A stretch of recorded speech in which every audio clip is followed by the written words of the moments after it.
Here's a look at the stories making news at this hour. I'm Erin Kennedy. President Trump is not letting up in his trade fight with American allies. Wei Jiang reports from Washington.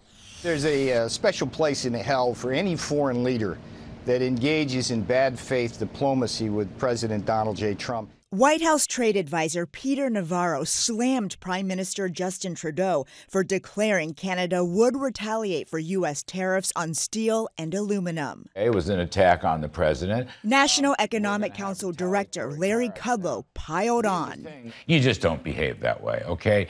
It's a betrayal. He really kind of stabbed us in the back. If you attack this president, he's going to fight back. Kudlow added timing was a factor, and President Trump refused to appear week before meeting Kim Jong-un. In fact, it was on a plane from the G7 to Singapore. The president announced on Twitter the U.S. would not endorse the joint communique, going on to call Canada's leader meek and mild during meetings, then very dishonest and weak. We're polite, we're reasonable, but we also will not be pushed around.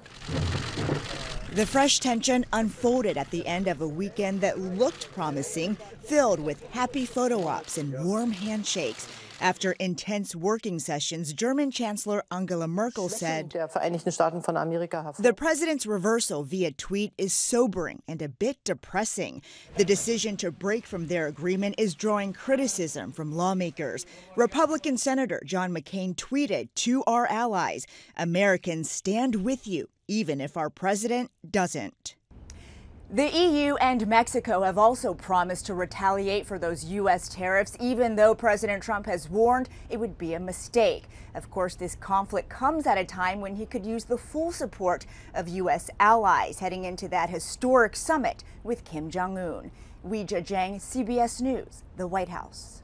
And now here's meteorologist Megan Glaros with your forecast. Now, most of the activity we see will be a passing shower at best. That goes for the remainder of the day today and into your Tuesday as well. There is a risk for severe storms, and certainly even looking at a bullseye here of an enhanced risk of severe weather between Omaha and Wichita today. So the Plain States once again under the gun for potential shower and storm activity that could be strong to severe. For us today, we had a little bit of morning fog and rain. That's pretty much over at this point. Still a little gloomy though, mostly cloudy and 74. Going into tonight, we're going to find mostly cloudy and calm conditions, dropping down to about 66 degrees. And then that 7-day planner really will show you temperatures going up into the 80s. And then as we approach Father's Day, a lot of guys, the dads like to go out, maybe go golfing, do some barbecuing. And it looks like it's going to be a hot one, 91 degrees.